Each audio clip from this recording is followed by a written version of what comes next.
Everyone, welcome back to our channel. उम्मीद है आप सब लोग बढ़िया होंगे, बढ़िया प्रिपरेशन कर रहे होंगे।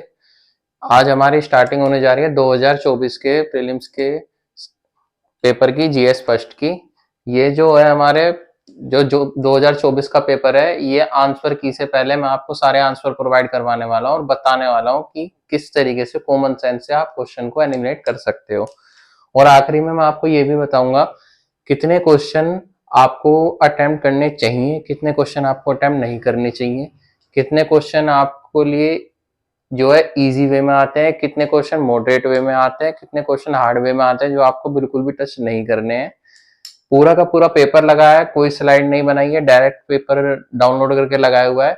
एक एक क्वेश्चन को सॉल्व करते चलेंगे, किस तरीके से आपको एक क्वेश्चन नहीं छेड़ना है, कौन सा छेड़ना है, कौन सा क्वेश्चन डायरेक्ट फैक्चुअल नॉलेज है, कौन सा क्वेश्चन हो सकता है। डायरेक्ट स्टार्टिंग करते हैं।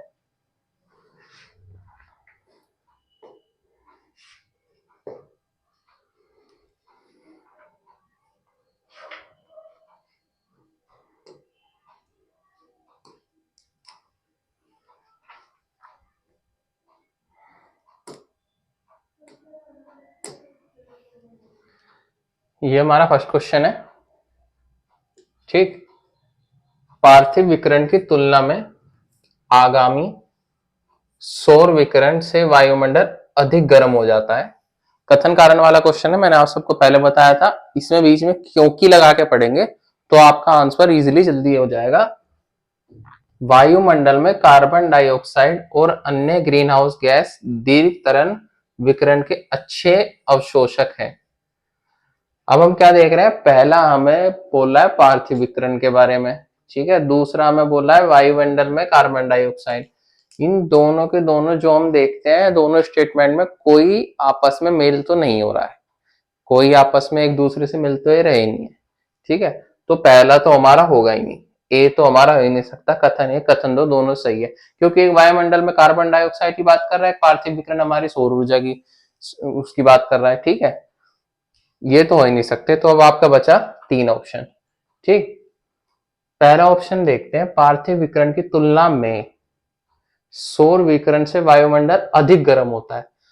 अब आप यूं बताओ, जो हमारी डायरेक्ट सूरज की जो लाइट पड़ती है, पृथ्वी पे पड़ती है, वो एक समान ही तो गर्मी करेगी। जितने हम युगो युगो देखते आ रहे हैं, अब भी देखते आ रहे हैं, डायरेक्ट हमारा सूर्य एक समान ही रोशनी देता है, एक समान ही धूप देता है और एक समान ही जो हमारे विकिरण को गर्म करता है। अगर जो सूर्य ज्यादा गर्म कम गर्म करने लगा तो पृथ्वी क्या, ना पानी बचेगा ना हम बचेंगे, ठीक है। तो ये तो आपका रॉन्ग हो गया, क्योंकि उसमें कोई चेंज नहीं होता। चाहे आपका कोई वायुमंडल अधिक गर्म करेगा तो हमारी पूरी हवा गर्म हो जाएगी, ग्लोबलाइजेशन आपको पता है कहां तक चल जाएगी, सारे हिमनत पिघल जाएंगे, ठीक है। तो ये तो आपका गलत हुआ। जैसे ही आपने फर्स्ट गलत करा, ना आपका बी सही हो सकता, ठीक है, ना आपका सी सही हो सकता, डी सही होगा। क्योंकि एक कथन करते ही आपको दूसरे कथन पढ़ने की जरूरत नहीं पड़ी, हमने दूसरा कथन पढ़ा ही नहीं, क्योंकि इसमें आंसर ही पहले कथन से निकल गया, ठीक है, पहले कथन से निकल गया। ये है हमारा मोडरेट क्वेश्चन, जिसे थोड़ी बहुत नॉलेज होगी, कॉमन सेंस जो लगाएगा। अब सूर्य एक तरफ कम गर्म करेगा, एक तरफ ज्यादा गर्म करेगा, ऐसा थोड़ी ना हो सकता है। निम्नलिखित कथनों पर विचार कीजिए, उपयुक्त में से कितने ज्वालामुखी उद्गारों के उत्पाद हैं, ठीक है। जो हमारा ज्वालामुखी जब फटता है, विस्फोट होता है, उसमें से क्या निकलता है, क्या उत्पाद है उसके, इसमें क्वेश्चन में पूछा हुआ है। मलबा, पाइलोक्रिस्टी। अब जब ज्वालामुखी फटेगा तो अपने अंदर का जितना भी हमारा क्रस्ट का वो है, वो मलबा पूरा निकालेगा ही निकालेगा ऊपर। फर्स्ट तो सही होगा। राख और धूल, जब वो फूटेगा सारी जो हमारी उसके आसपास की चट्टाने हैं वो गिरेगी, उनकी भी धूल जाएगी, और राख उसके बाद में जो आगे उसकी राख ही बननी है जो उसमें से निकलता है, ये भी ठीक है। नाइट्रोजन यौगिक, बिल्कुल ठीक है। सल्फर यौगिक, बिल्कुल ठीक है। ये है जो बिल्कुल कॉमन सेंस वाला क्वेश्चन होता है सभी चार, क्योंकि जब वो हमारा ज्वालामुखी फूटेगा सल्फर भी करेगा और हमारा वोल्केनिक रॉक भी करेगा, उससे हमारे हम डालते हैं सल्फर यौगिक रोग से कितनी हमारी पोटेशियम वगैरह सब कुछ बनती है। ठीक है, तो ये आपका डायरेक्ट एलिमिनेशन वाला क्वेश्चन है, बिल्कुल सीधा सीधा आपका सभी चार इसमें होंगे। ठीक,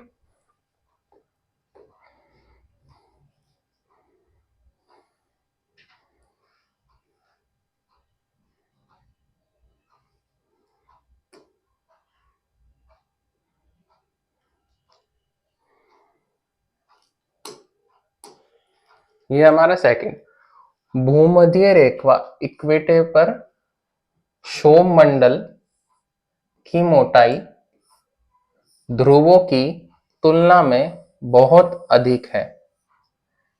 ठीक, ये हमारा जो स्टेटमेंट है ये वो वाला नहीं है जो आप सोच रहे हैं बहुत अधिक है बहुत ज्यादा है, ये नेगेटिव स्टेटमेंट नहीं है। अभी इस पे ध्यान रखेंगे, अभी इसको होल्ड पे रखना है हमें। भूमध्य रेखा इक्वेटर पर प्रबल सहवानी धाराओं द्वारा ऊष्मा को अधिक ऊंचाई तक ले जाता है। ठीक, अभी हमने क्या देखा, हमारा जो पहला क्वेश्चन था वो दोनों स्टेटमेंट एक दूसरे से बिल्कुल भी मैच नहीं थी। ये दोनों स्टेटमेंट एक दूसरे से मैच कर रही है, भूमंडी के लिए इक्वेटर इक्वेटर। तो हमें ये तो पता है कि भाई दोनों स्टेटमेंट एक दूसरे से मैच है, तो इसका आंसर ए होगा या बी होगा, क्योंकि दोनों स्टेटमेंट एक दूसरे से मैचिंग कर रही है। ठीक है, भूम इक्वेटर पर क्षोभ मंडल की मोटाई ध्रुवों की तुलना में बहुत अधिक है, बिल्कुल ठीक है। ये हमारा पृथ्वी है, ये हमारा इक्वेटर, ये ट्रॉपिक ऑफ कैंसर और ये ट्रॉपिक ऑफ कैप्रिकॉर्न। ठीक, ये हमारी तीनों लाइन है, इक्वेटर है, बिल्कुल सही है भाई। ये इस पे जो ध्रुवी है वो मोटी होती है। ठीक है, इक्वेटर पर प्रबल सतर्वायनी धाराओं द्वारा ऊष्मा को अधिक ऊंचाई तक ले जाता है। अब आप ये देखते हैं, जो हमारी जो डायरेक्ट सूर्य की जो किरण है वो हमारे इक्वेटर पर पड़ती है, कैंसर पर पड़ती है, कैप्रिकॉर्न पर पड़ती है। जब वो इक्वेटर पर पड़ती है, जो हमारी ड्यू पॉइंट है या हम बोले जो हमारी जो गर्मी से भाप बनती है वो उड़ के ऊष्मा अधिक ऊंचाई तक तो जाएगी। जितना हम जानते हैं जो हमारी हीट वे है वो हाई टू लो प्रेशर जाती है। ठीक है, वो प्रेशर जो हमारा इस पे होगा लो होगा, वहां पे हमारा हाई प्रेशर होगा क्योंकि वहां पे टेम्परेचर लो होगा, तो ऊपर की तरफ जाएगी जाएगी, बिल्कुल ठीक है। इसमें कोई नेगेटिव स्टेटमेंट भी नहीं है, दोनों स्टेटमेंट एकदम सही है, इसका आंसर ए होगा। ठीक, ये सीधा सीधा जो है ट्रिक से होने वाला और बिल्कुल पढ़ के होने वाला क्वेश्चन है। ठीक, ये फोर्थ क्वेश्चन है, जनवरी माह में समतापी रेखाएं मानचित्र आइसोथर्मल मैप से प्राप्त कौन से निष्कर्ष सही है। इनने हमें क्या बोला, जनवरी। ठीक है, यानी आपका नॉर्मल टेम्परेचर, ठंड के टेम्परेचर वाला समय, समताप रेखाएं महासागर के ऊपर उत्तर की ओर और महाद्वीप के ऊपर दक्षिण की ओर विचलित हो जाती हैं। ठीक है, समताप रेखाएं महासागर जो हमारा ये है रेखा है, हमारा इंडिया की तरफ देखे तो इधर का महासागर। ठीक है, सम और शीत महासागरीय धाराओं गल्फ स्ट्रीम उत्तर अटलांटिक अथवा ड्रिफ्ट की उपस्थित उत्तरी अटलांटिक महासागर शीतल बना देती हैं और समताप रेखा उत्तर की ओर मुड़ जाती हैं। एक तरीके से हमें समताप रेखा क्या कह रहा है, दक्षिण की ओर विचलित हो जाती हैं। ठीक है, फर्स्ट स्टेटमेंट में, और सेकंड स्टेटमेंट में क्या कह रहा है, समताप रेखाएं उत्तर की ओर मुड़ जाती हैं। ये दोनों जो है एक दूसरे के अपोजिट स्टेटमेंट है, फर्स्ट भी और सेकंड भी, या तो फर्स्ट सही होगा या सेकंड सही होगा। ठीक है, तो हमें इतना पता है जो हमारा समताप रेखा महासागर के ऊपर और महाद्वीप के ऊपर दक्षिण की ओर विचलित हो जाती हैं, तभी जो हमारी इंडिया में जो है तापमान की गिरावट रहती है। ठीक है, तो इसलिए ए आपका सही है, सेकंड आपका नहीं होगा, क्योंकि गल्फ स्ट्रीम तो हमारी आर्टिक और उसको ज्यादा इफेक्टिव होती है हमारे पे भी है, लेकिन ध्रुवो पोल पे ज्यादा इफेक्टिव देती है। ठीक,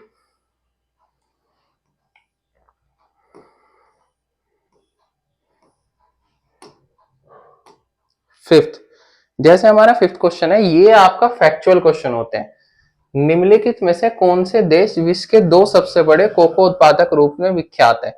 ये आपका फैक्चुअल क्वेश्चन है। अगर जो आपको आता है आप इसे अटेम्प्ट करेंगे, नहीं आता आप इसे अटेम्प्ट नहीं करेंगे, क्योंकि ये आपका नेगेटिव मार्किंग डिपेंड करता है सबसे बड़ी। अब आपका इसका आंसर वैसे सी होगा,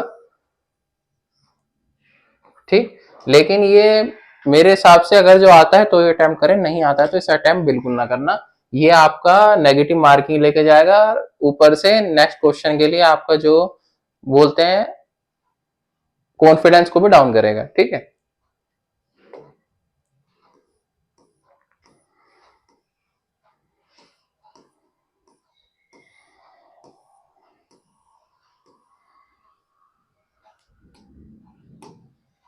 ये हमारे 6 क्वेश्चन रिवर पे मैंने आपको ज्योग्राफी का फंडामेंटल एरिया प्रोवाइड करवाया, उसमें मैंने सबसे इंपॉर्टेंट रिवर बताया, जरूर पढ़ लेना इंडिया की, ठीक है। पश्चिम में पूर्व की ओर प्रयागराज के अनुप्रा में गंगा में मिलने वाली हिमालय की नदियों के संदर्भ में निम्नलिखित में से कौन सा अनुक्रम सही है? अब आप यूं देखते हैं, जो हमारी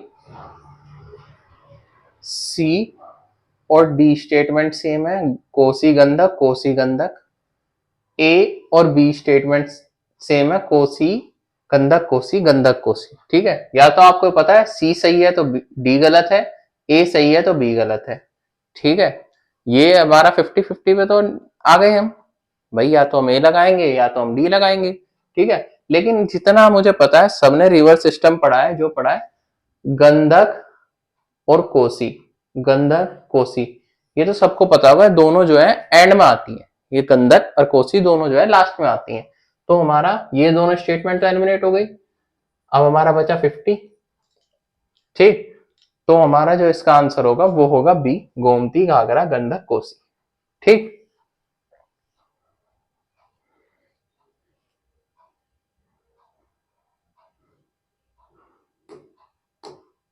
ये अब आपका जो क्वेश्चन है ये है आपका नदी और जलप्रपात क्षेत्र। इसकी जो है ये मॉडरेट क्वेश्चन होते हैं, अगर जो इसमें आपकी ट्रिक लग पाई तो आप लगा सकते हैं, नहीं लग पाई तो आप नहीं लगा सकते। पर आप इतना जरूर जानते हैं कि भाई हमारा है मालवा और छोटा नागपुर। मालवा हमारा एमपी में पड़ता है, इतना सबको पता है कि भाई मालवा एमपी में पड़ता है, मालवा प्लेटू, ठीक है। और नर्मदा, नर्मदा एमपी की मुख्य नदी है, ठीक। भाई हमें इतना तो पता लग गया, हमारा फर्स्ट तो ठीक है, फर्स्ट तो ठीक है, ठीक। तो हमारा कौन सा ऑप्शन एलिमिनेट हुआ? कोई नहीं, डायरेक्ट एलिमिनेट होगा, क्योंकि हमें इतना पता लग गया फर्स्ट ठीक है। केवल एक, ये भी एलिमिनेट हो गया, ठीक। बचता है 50, केवल 2, केवल 3, क्योंकि हमें इतना पता लग गया ये भी एमपी है और ये भी झारखंड है, ये भी एमपी है ये भी झारखंड है। तो हमारा जो इसका आंसर होगा वो बी ठीक होगा, क्योंकि ये मॉडरेट इसलिए है क्योंकि आप इसमें ना एक जो है हमारा एक ऑप्शन के थ्रू ऑप्शन एलिमिनेट करोगे। इसमें अगर जो एक आपको पता है तो आप 50-50 पे आओगे, दूसरा पता है तो आप आंसर निकाल पाओगे, एक के बेस पे आंसर नहीं निकाल पाओगे, ठीक है। इतना हमें पता है पश्चिमी घाट जो हमारा कर्नाटक में स्थित है, ठीक। इसकी ये वाली नदी तो नहीं है, नेत्रवर्ती तो नहीं है, सरास्वती है, ठीक है। तो आपका जो आंसर होगा बी होगा, क्योंकि ये आपका रॉन्ग हो जाएगा, ठीक। ये जो 7th क्वेश्चन है ये यूपीएससी का 2024 में आया हुआ न्यू पैटर्न है, इसे 2025 के लिए भी रेडी कर लेना, क्योंकि 2025 में जरूर पूछा जाएगा, क्योंकि 2024 में ही ऐसा पैटर्न बना है। पहले इनने क्या बोल दिया हमसे, उपर्युक्त कथनों के संबंध में निम्नलिखित में से कौन सा सही है। पहले इनने हमें दिया कथन एक, चट्टानों के उपक्षय के कारण में से एक कारण वर्षा है, यानी जो हमारा चट्टान जो है उसका जो वो होता है, क्या बोलते हैं आपका, हाँ, जो रॉक की जो वेदरिंग होती है, ठीक, जो वेदरिंग होती है रॉक की वो इसने क्या बोल दिया हमसे, वो होती है वर्षा के कारण। ठीक, चट्टानों का कारण वर्षा के कारण होता है। ठीक है, अब इनने हमें उसका कथन 3 क्या दिया, वर्षा जल में से घोल के रूप में कार्बन डाइऑक्साइड विद्यमान होता है। बिल्कुल ठीक है भाई, वर्षा का जो घोल है सारे, उसमें जितने हमारे कार्बन डाइऑक्साइड विद्यमान होता है और बह के जाता है वो वर्षा के साथ साथ, जैसी वर्षा पड़ती है पानी में। ठीक है भाई, पहला स्टेटमेंट ठीक है। वर्षा जल में वायुमंडल ऑक्सीजन विद्यमान होता है। बिल्कुल ठीक है भाई, जितना हमको पता है हमारा जो वाटर किस चीज से बनता है, वो ऑक्सीजन से बनता है। वाटर बनता ही ऑक्सीजन से है, तो वर्षा होगी ऑक्सीजन तो उसमें विद्यमान होगी ही होगी। ठीक, तो जो हमारा इसका आंसर है कथन 2 और कथन 3 दोनों सही है तथा कथन एक की व्याख्या करते हैं। जो हमें जो इसमें उसमें देखते थे एक सही है दो गलत है, इसमें हमें क्या देखना है, दोनों ये में से कौन सा सही है और वो पहले की व्याख्या कर रहा है नहीं कर रहा है। ये हमारा न्यू पैटर्न है, इसे जरूर देख लेना, इस पे क्वेश्चन बनेगा नेक्स्ट टाइम पे।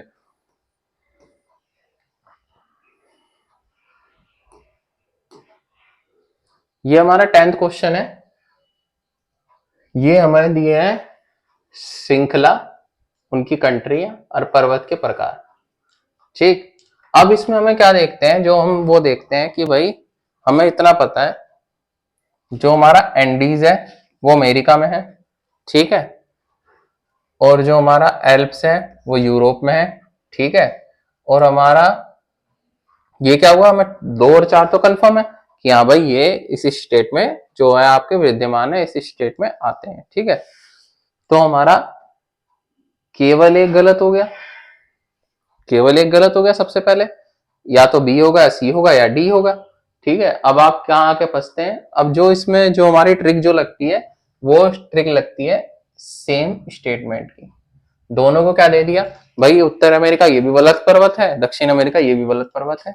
ठीक है, इनने क्या दे दिया, दोनों गलत पर्वत है। पर हमें इतना पता है जो हमारा वो चीज है ये हमारा मध्य एशिया में नहीं है, मध्य एशिया में तो है ही नहीं वो, उसके इतना हमें जरूर पता है कि भाई ये तो हमारी एशिया में तो कोई इस नाम का पर्वत है ही नहीं। ठीक, तो हमारा क्या होगा, सभी 4 भी एलिमिनेट हो जाएगा। अब हमारा बचता है बी और सी 50%। अगर जो आपको इनमें से एक पता है, एक पर्वत यहाँ नहीं है, या आपको पता है 2 पर्वत यहाँ है, तो आप 2 ऑप्शन इजीली एलिमिनेट कर सकते हो। अब आपका आंसर क्या आएगा, इसका आंसर जो आएगा आपका आएगा बी, जो हमारा सेकंड है और फोर्थ है। ठीक है, क्योंकि ये हमारा वलित पर्वत नहीं है। ठीक, ये हमारा फोल्ड माउंटेन नहीं है, ब्लॉक माउंटेन है। ठीक, ये भी हमारा ब्लॉक माउंटेन है, ये हमारा फोल्ड माउंटेन नहीं है। ठीक,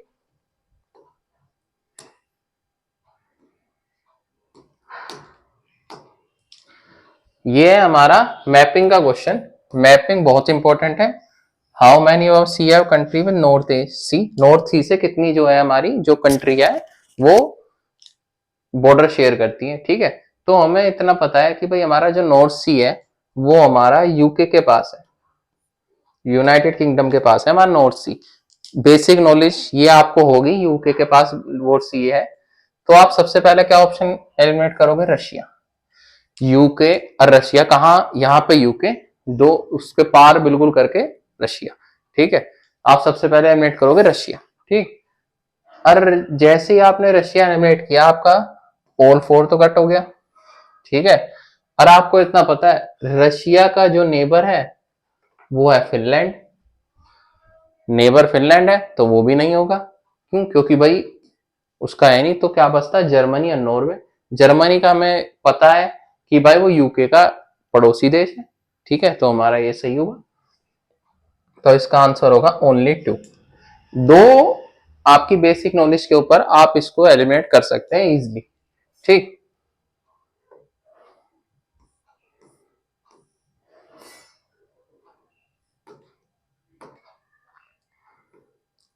ये जो हमारे अब क्वेश्चन है, ये क्वेश्चन है जो आपका जिसे हम बोलते हैं कॉमन सेंस से डायरेक्टली।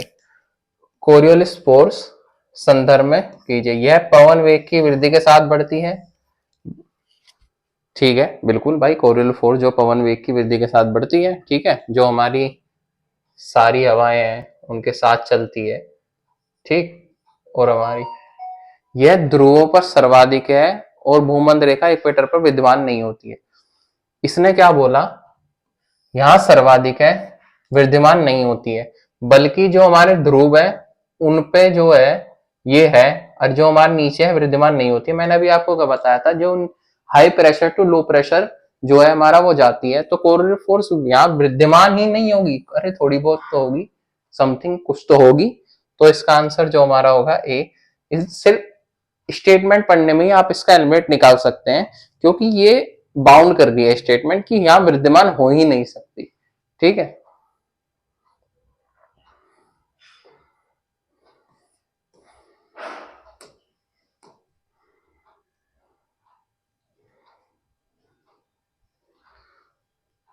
जलवाष्प के संदर्भ में निम्नलिखित में से कौन सा कथन सही है। यह एक गैस है जिसकी मात्रा ऊंचाई के साथ घटती है, बिल्कुल ठीक है। जो हमारी जो ड्यू पॉइंट है इतनी ऊपर नहीं जाती भाई, जो बादल है वहीं तक सीमित रहते हैं, ऊंचाई के साथ घटती है, बिल्कुल सही कह रहा है। ध्रुवों पर इसका प्रतिशत अधिकतम है, ध्रुवों पे इसका प्रतिशत अधिकतम है। आप यूं जानते हैं, हमारा जो ध्रुव है, नॉर्थ पोल साउथ पोल, दोनों में इतनी ठंडक होती है, ठीक, इतनी ठंडक होती है कि वहां पे जो आपका जल वाष्प है वो वहां पे बिल्कुल शून्य बराबर एकदम जमा हुआ ठोस मिलेगा आपको, ठीक है। तो इसका प्रतिशत अधिकतम बिल्कुल गलत, जो इसका आंसर होगा वो ए होगा, ठीक, बिल्कुल। ये भी डायरेक्ट कॉमन सेंस का क्वेश्चन था, आप डायरेक्टली एलिमिनेट कर सकते हैं। ये हमारा लास्ट क्वेश्चन है, 15 क्वेश्चन की ये वीडियो है, 15 क्वेश्चन जो होंगे नेक्स्ट वीडियो में होंगे, ठीक है। प्रत्येक वर्ष 21 जून को निम्नलिखित में से किस अक्षांश किन अक्षाओं पर 12 घंटे से अधिक समय तक सूर्य का प्रकाश विद्यमान रहता है। 21 जून ये हमारा इक्वेटर है, ठीक, ये हमारी 0 डिग्री, ये हमारी कैंसर, ये हमारी कैप्रिकॉर्न, ठीक। जो हमारे 21 जून पे होगा वो डायरेक्ट इस पे विद्यमान होगी किरण, क्यों भाई, हमारा इसने 21 जून बोला है, 4 महीने ऊपर जाती है, 4 महीने नीचे आती है, ठीक। अब इसने क्या बोला कि कर्क रेखा मकर रेखा, ठीक। अब हमें इतना पता है, आर्थिक वृत्त जब इन पे रहती है, आर्थिक वृत्त पे तो हम इतना जानते हैं भाई, 6 महीने के करीब तो वहां पे दिन रहता है, 6 महीने करीब वहां पे रात रहती है, ठीक। वहां पे सूर्य का इतना वो पड़ता ही नहीं है। तो आप फोर्स एलिमिनेशन अपने आप एलिमिनेट करोगे, ये कटा ये कटा, ठीक, 50-50 पे आ गए आप एक ऑप्शन काटने के बाद। आर्टिक क्षेत्र, भाई आर्टिक क्षेत्र वहां इतना पहले ठंडा है, वहां सूर्य किरण पहुंचती ही नहीं है, ये काटा। और वो भी इसने क्या बोला, 12 घंटे रहती है, 12 घंटे, ठीक। अरे भाई 1-2 घंटे से मुश्किल जाते हैं, पहुंचती नहीं है नी, ठीक। अब हमारा क्या बचा, एक या दो।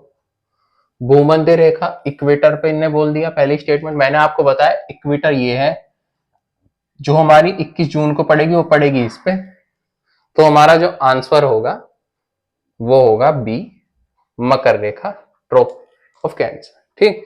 ये इजिली एलिमिनेट होने वाले क्वेश्चन है, आप 2-3 कॉमन सेंस लगाएंगे आराम से इन क्वेश्चन को सही कर लेंगे, ठीक।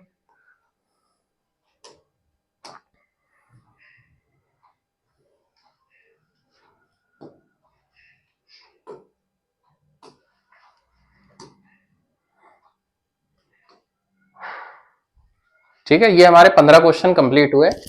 अगली 15 क्वेश्चन की क्लास जो है वो परसों होगी। जो 15 क्वेश्चन जो हमारे आगे के बचे हैं, इन क्वेश्चन को आप अच्छे देखना, किस तरीके से आपको एलिमिनेशन लगाना है, किस तरीके से आपको 100+ लाने में ये हेल्प करेंगे। और ये आंसर की से पहले मैंने आपको सारे सोल्व करवाए हैं, आंसर की आने के साथ आपके सबके आंसर मिला लेना, ठीक है। जो आपका मेन जो आपके क्वेश्चन आते हैं